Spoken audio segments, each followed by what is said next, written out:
El día de hoy estoy empezando una nueva serie que vamos a estar estudiando por las próximas semanas. Si abre su Biblia en Mateo capítulo 5, vamos a empezar a estudiar unas de las palabras emocionantes de Jesús. ¿Cuántos de ustedes saben que todas las palabras de Jesús son emocionantes? Pero en una ocasión Jesús predicó lo que llaman el Sermón del Monte. Y muchos teólogos y muchos predicadores ahora lo catalogan como la predicación más extraordinaria de toda la humanidad y de todos los tiempos.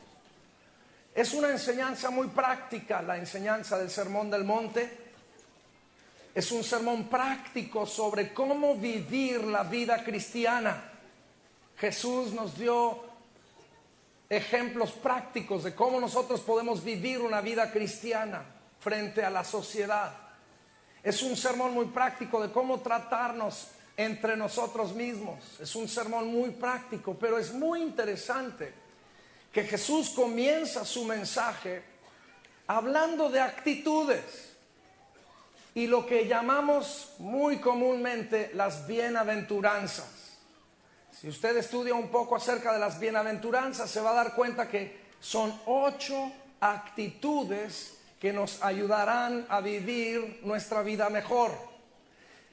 Es interesante notar que Jesús empieza con las bienaventuranzas porque Él entiende que de nada sirve un mensaje sobre la vida práctica cristiana si no tenemos actitudes correctas para vivir la vida cristiana. Tiene que empezar con nuestra actitud. Y a partir de hoy y las próximas semanas vamos a estudiar estas 8 bienaventuranzas, estas 8 actitudes que nos prometen disfrutar de una vida más bendecida.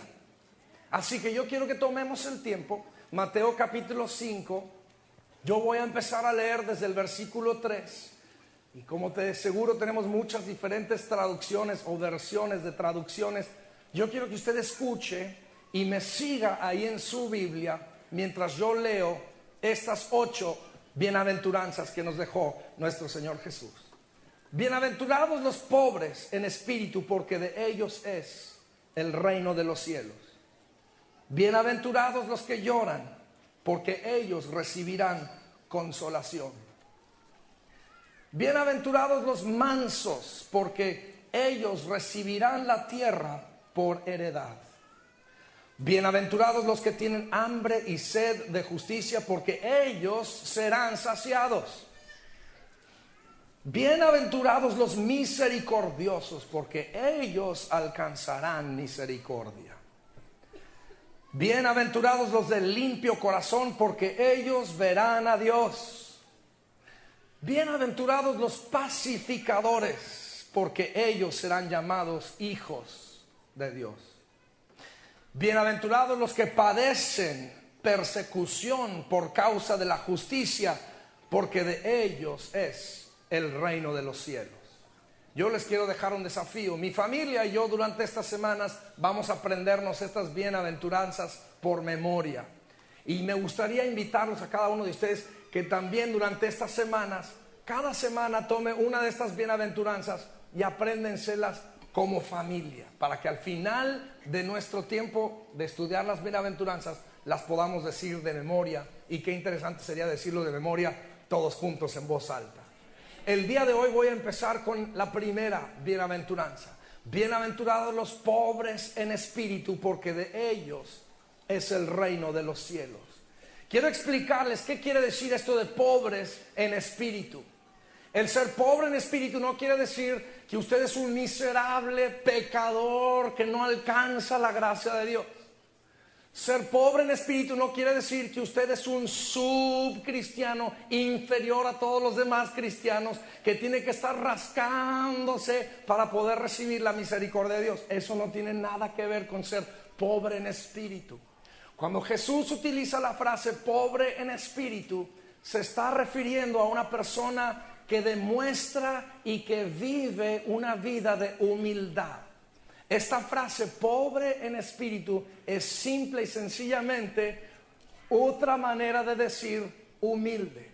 Entonces, Él dice, bienaventurados los humildes, porque ellos recibirán el reino de los cielos. Mire usted qué premio Dios le regala a los que viven una vida de humildad.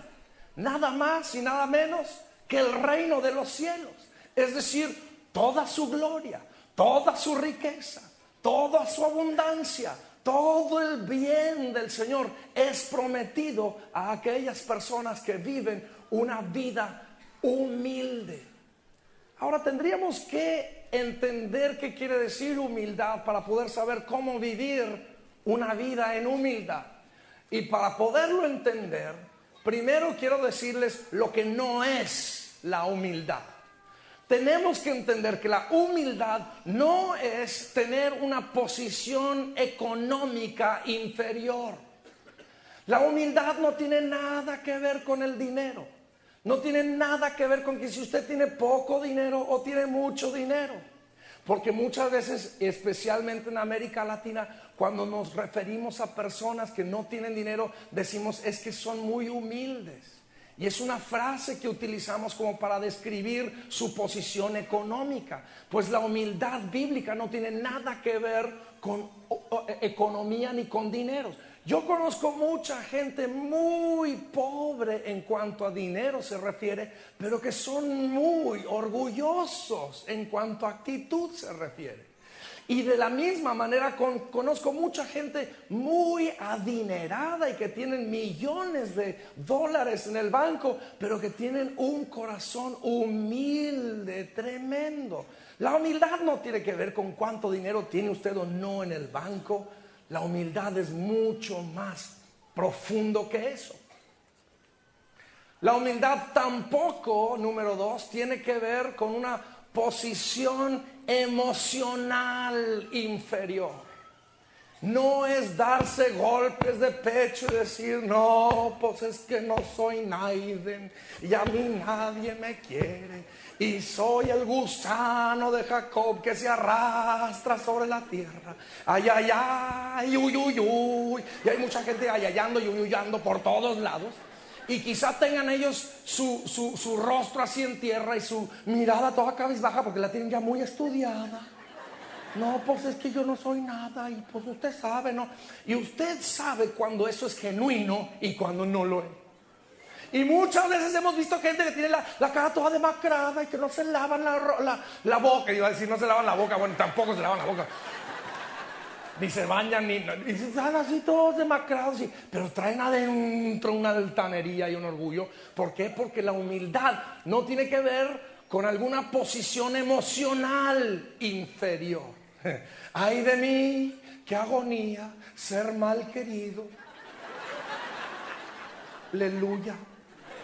¿Verdad? Hay gente que dice ese tipo de cosas y usted sabe bien que pues nomás es algo que han aprendido, es una manera que han aprendido de hablar, pero que de humildes no tienen nada. ¿Por qué? Porque la humildad no tiene nada que ver con una posición emocional inferior. En tercer lugar, la humildad no tiene nada que ver con una posición social menor. De que usted es de la high o que no es de la high, que si usted es de la jet set o que si usted es de la burro set, ¿verdad? No tiene nada que ver con su posición social, de que si usted se junta con los ricachones o si no se junta con los pobretones. No tiene nada que ver con su posición social en la escalera social. Desgraciadamente en nuestra sociedad tenemos muchos escalones sociales y gente pone catálogos y catalogan y etiquetan a la gente de esto, de aquello, lo otro. Gracias a Dios que la humildad no tiene nada que ver con escalones sociales de este mundo. No tiene nada que ver con eso. Me platicaron de una película mexicana que se llama El Medio Pelo, que hablaba de que a los ricachones les llamaban el terciopelo y a los de clase media les llamaban pelo y a los pobres y destituidos les llamaban el medio pelo. Gracias a Dios que en Cristo Jesús todos somos terciopelo, todos somos hijos del Altísimo Dios de los cielos. Alguien diga amén. Ahora, entonces, Marcos Witt, ¿qué es la humildad?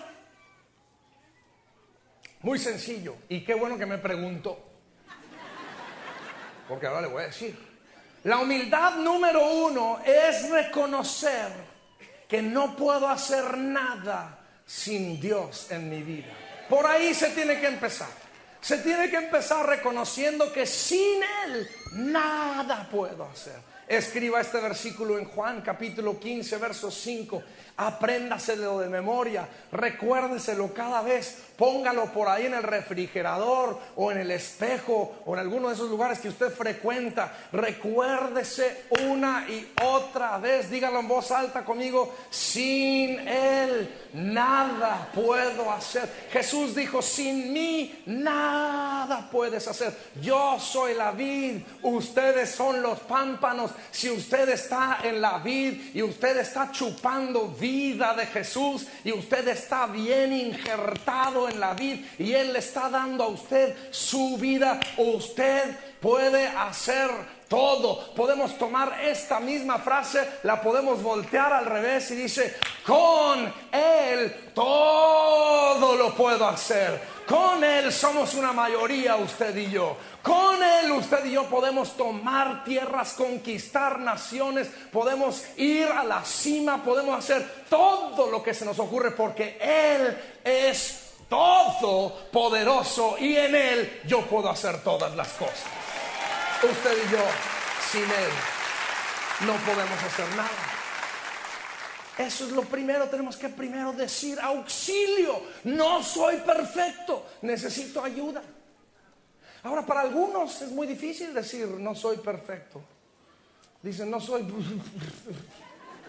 ni siquiera lo pueden decir, ¿verdad? Es que yo no soy. Sería muy bueno algún día, es más, esta misma tarde, váyase a la casa, mírese al espejo y diga: estoy muy guapo, pero no soy perfecto.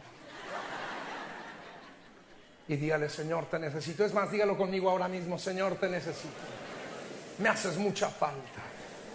Ahora, número 2, humildad es, fíjese bien, y quiero que lo escriba bien porque es muy importante escribir esto bien, es pensar más de otros.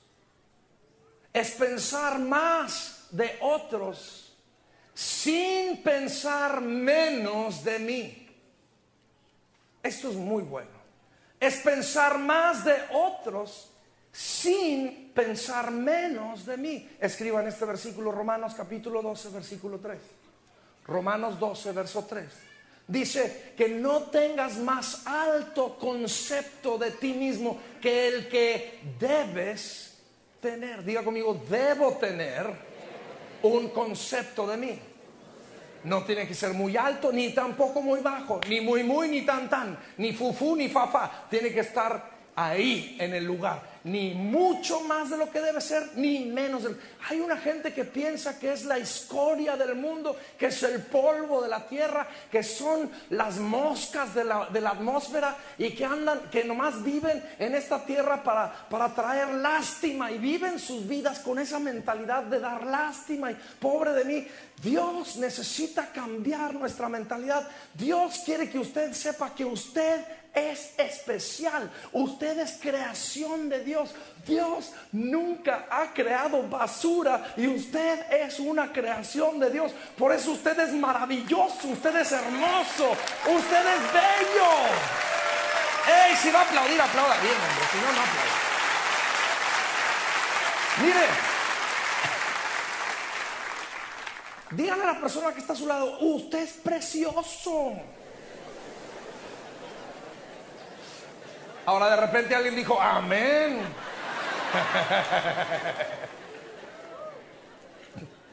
Quédese ahí en el ni muy, ni tan. Usted es precioso. Usted es precioso. Usted es precioso. Allá en las gradas, ustedes son preciosos. Allá atrás en esas gradas, ustedes son preciosos. Los que me están viendo por internet, ustedes son preciosos. Los que me están escuchando por radio, ustedes son preciosos porque son hechura del Dios Altísimo de los cielos. Usted es precioso, allá nos agrada. Los de aquí del piso, ustedes son preciosos. Humildad es pensar más de otros sin pensar menos de mí. Dar atención a los demás. Pensar en otros sin pensar menos de mí. Tercero, humildad es aprender a utilizar dos frases muy poderosas. Aprender a utilizar dos frases poderosas. Frase número 1, perdóname. Y ahora sí ya les pegué. También que íbamos, me dijo Aljoan. Uy, pastor, también que íbamos. O sea, humillarse delante de otros es vivir una vida de humildad.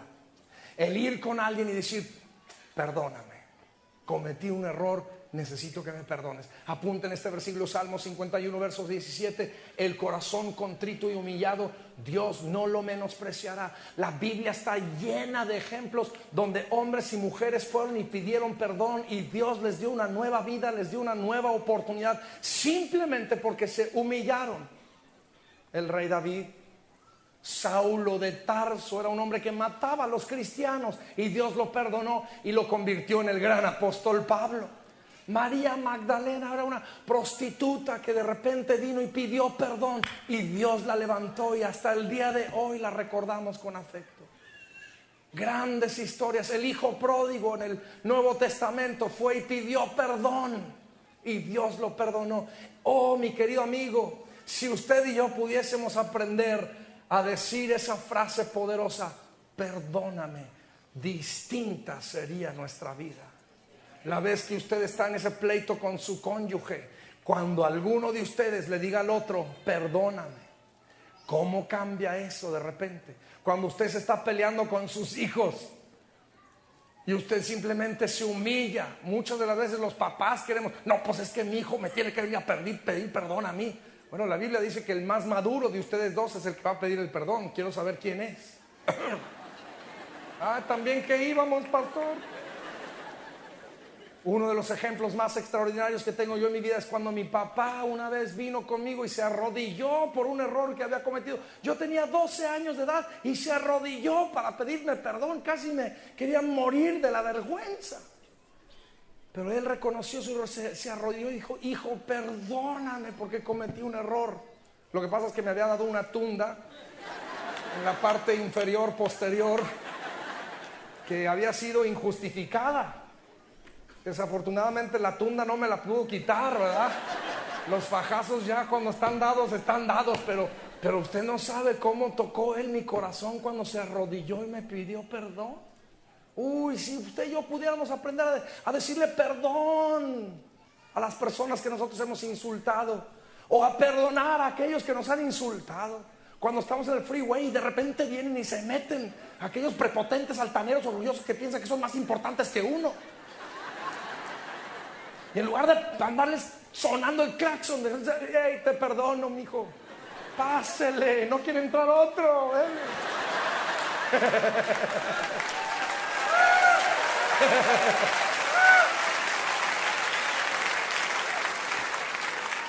Algunos digo, no le exagere, pastor, con uno que se metió y ya. Bueno, ok, pero si pudiéramos aprender a pedirnos perdón el uno al otro, qué distinto sería nuestro mundo. No tiene que decir amén, pero sé que sería muy distinto. Si pudiéramos pedirle perdón a nuestro vecino que de repente su basura lo regó su perro por todo nuestro jardín. Ay, Dios mío. Y la segunda frase que tenemos que aprender a decir es, necesito ayuda. La humildad es poder decir, ¿sabes qué? Necesito ayuda. Todos nosotros necesitamos una mano. Todos nosotros necesitamos que alguien nos eche la mano para salir adelante. Si usted de repente un día va paseándose por ahí y se da cuenta que hay una tortuga arriba de un poste, usted va a saber que esa tortuga no cayó ahí sobre ese poste. Alguien puso esa tortuga arriba del poste. Porque por todos necesitamos un poco de ayuda. Estaba yo estudiando acerca de estos hombres que escalan el monte Everest. Equipos de 35, 36 personas para poder subir el monte Everest. Y lo más increíble es que del equipo de 30 y tantas personas, solo 3 o 4 personas tienen el gusto de estar en la cima y ver. Todos los demás van solamente como un apoyo a los que van a subir hasta arriba. Todos necesitamos ayuda. Y el vivir en humildad es decir, ¿sabes qué? ¿Me puedes ayudar? Reconozco que tú eres mejor que yo. Reconozco que necesito tu ayuda. Y otra cosa, puedo ayudarte yo a ti. Esto es lo tremendo, que cuando nosotros sembramos, eso es lo que nosotros vamos a cosechar. Entonces, por último, quiero preguntarles, entonces, ¿de qué sirve vivir una vida humilde? Porque de repente el mundo nos dice, no hombre, a los humildes siempre los andan barriendo y trapeando con ellos, y vienen y los tumban, y uno hay que ponerse sus moños, y uno hay que fajarse bien en el nombre de Jesús, aleluya. Y si me lo hacen una vez, pues error de ellos. Si me lo hacen 2 veces, pues error mío, sonso yo. ¿Verdad? Es lo que nos dice el mundo. Usted se tiene que parar en su macho y usted tiene que estarse firme y no dejarse. No se deje, mijo, no se deje. ¿Verdad? La otra, que Pedrito lo suene en la escuela, suénelo otra vez usted bien fuerte. No se deje, mijo, y no llore. Y traemos y no nos preguntamos por qué cuando llegamos a los 40, 50 años, estamos todos ahí en el salón, en la sala del psiquiatra, ¿verdad? Tratamos de ver. Oiga, si nada más aplicáramos la palabra de Dios, no tendríamos que ir nunca más a ningún psiquiatra, no tendríamos que ir nunca más a un psicólogo. Jesús nos enseñó cómo vivir, así de sencillo. Entonces, no, pues es que doctor, yo me traumé cuando yo era niño, porque mi papá me dijo que no me dejara. Ay, hermano, amigo, compañero,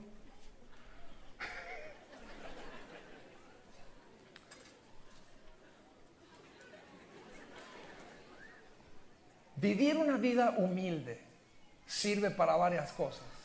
Solo le voy a dar 3. Primero, le ayuda en sus relaciones personales. Lo ayuda a usted a tener buenas relaciones con las personas que tiene alrededor. Yo le quiero preguntar a usted, ¿a cuántos de ustedes les gusta andar con un sábelotodo? Que siempre que usted dice algo, él tiene otra cosa mejor que decir. Y siempre que usted pregunta algo, él tiene la respuesta. No importa si usted está preguntando sobre pulgas en el planeta Marte, él sabe de pulgas en el planeta Marte. Eso sábelo todo, siempre andan. ¿Quién quiere andar con esa clase de gente? Yo no. ¿Usted? Nadie quiere. Entonces, cuando usted vive una vida humilde, va a haber gente que va a querer estar con usted. Número 2, el vivir una vida humilde reduce la angustia en la que usted vive. Reduce el estrés de su vida. Porque cuando usted no es un sábelotodo, usted entonces no tiene que resolverle sus problemas a todo el mundo. Y qué terrible es tener que cargar con los problemas de todo el mundo. Y hay gente que anda cargue y cargue con los problemas de todo el mundo. Y ahí van. ¿Y qué te pasa? No, hombre, pues es que traigo el peso del mundo encima. Y es que si todo el mundo me pusiera atención, y ahí andan dando lástimas. Suelte los problemas del mundo. Por eso Cristo Jesús dio su vida en la cruz del Calvario, para cargar con los problemas del mundo. Usted no los tiene que cargar. Suéltelo. Dios mío. Llegan al hospital, ¿qué trae? No, pues se me está parando el corazón. ¿Y por qué? Porque es que traigo todos los problemas del mundo. Como la famosa Zoila, la doña Zoila, ¿verdad? Soy la que lavo, soy la que plancho, soy la que... Suelten eso, hombre. Ya se me salió todo lo mexicano, ¿verdad?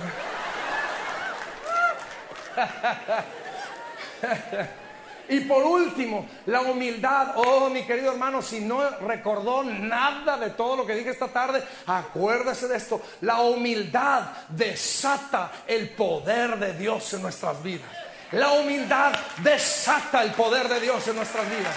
La humildad desata el poder de Dios en nuestras vidas. Lo voy a decir otra vez. La humildad desata el poder de Dios en nuestras vidas.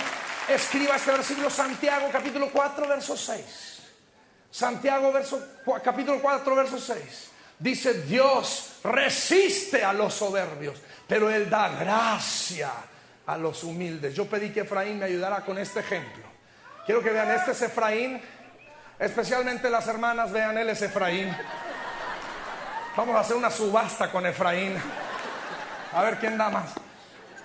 Vamos a suponer, y porque este versículo es muy interesante. Dios da gracia al humilde, pero dice, resiste a los soberbios. Efraín, por unos momentos vamos a suponer que tú eres un soberbio, altanero, orgulloso, pedante, y yo soy Dios.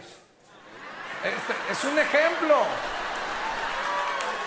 Es un ejemplo, mis queridos. Ay, Dios mío. Entonces, ven caminando de allá. Dice la Biblia que Dios resiste a yo antes pensaba que esto simplemente significa que Dios no les ponía atención, pero de repente esto es lo que yo entendí. Cuando dice la Biblia que Dios resiste al soberbio, trata de seguir caminando. No quiere decir nada más que los detiene, pero fíjense lo que es resistir. Cuando tú estudias esto, significa que no nada más no avanzas, sino que Dios de repente empieza a hacerte retroceder. Dios resiste al soberbio. ¿Te has dado cuenta? Espérate tantito. ¿Alguna vez has sentido que no avanzas en tu vida cristiana? No digas amén. ¿Alguna vez has sentido que en lugar de avanzar vas para atrás? Que vas avanzando como los cangrejos. Para atrás. Checa tu nivel de orgullo. Puede ser que Dios te está resistiendo. Ya no nada más no avanzas, sino que vas para atrás. Pero hay otra parte de esto. Dice que Él da gracia a los humildes. Y esta es la parte que me gusta. Porque entonces de repente vamos a suponer que Efraín se arrepintió, pidió perdón, se humilla delante de Dios. Dice la Biblia que Él da gracia. ¿Saben ustedes lo que es dar gracia? Se los voy a ilustrar. Qué bueno que me preguntaron. Voltea tú para allá. Ven un poquito más para acá, Efraín. De repente ahora tenemos a Efraín humilde, humillado, contrito. ¿Se acuerdan? Salmo 51 verso 7. El corazón contrito y humillado, Dios no lo despreciará. De repente él se humilló y ahora él va caminando en la vida y Dios de repente viene detrás de él. Y esto es lo que es dar gracia. No nada más bendecirlo, sino impulsarlo. Eso es gracia. El impulso de Dios. Dele gracias a Efraín por ayudarme. Eso es gracia. ¿Cuántos quieren el impulso de Dios en su vida? No los oigo, dije ¿cuántos quieren el impulso de Dios en su vida? Eso es gracia. ¿Usted quiere el impulso de Dios? Bájese de su macho. Esa es la Biblia norteña mexicana.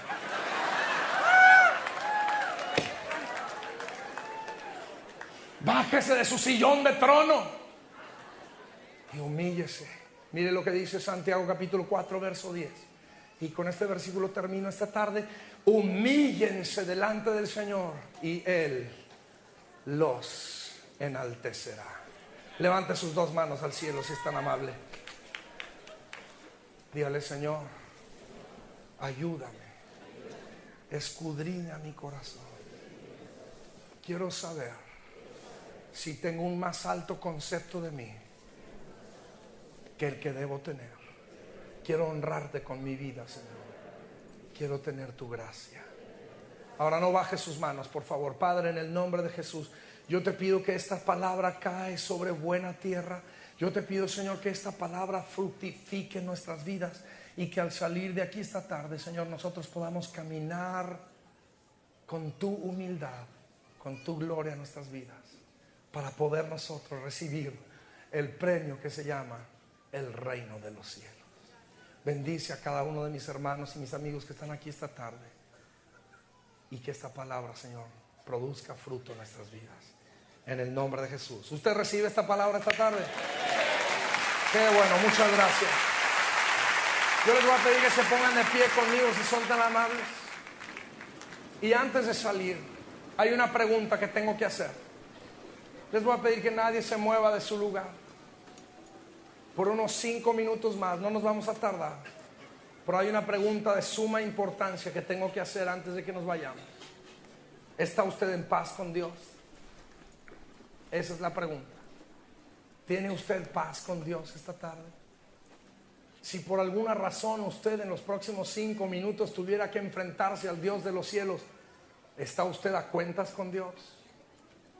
Si la respuesta a esa pregunta es no, queremos ayudarle esta misma tarde a estar a cuentas con Dios nuestro Señor y dejar que Él sea el primer lugar en su vida. Lo vamos a hacer a través de una oración muy sencilla. Usted sabe muy bien quién es. Usted sabe bien si está lejos de Dios o cerca de Dios. Ahora mismo vamos a orar, y si usted necesita hacer paz con Dios, ore conmigo esta oración en voz audible y con mucha fe, creyendo en su corazón. Diga de esta manera: Señor Jesús, reconozco que te necesito. Entra a mi vida. Te entrego mi corazón y mi vida entera. Quiero que tú seas mi Señor. Quiero que tú seas mi Padre Celestial, mi compañero y mi Señor. En el nombre de Jesús. Amén.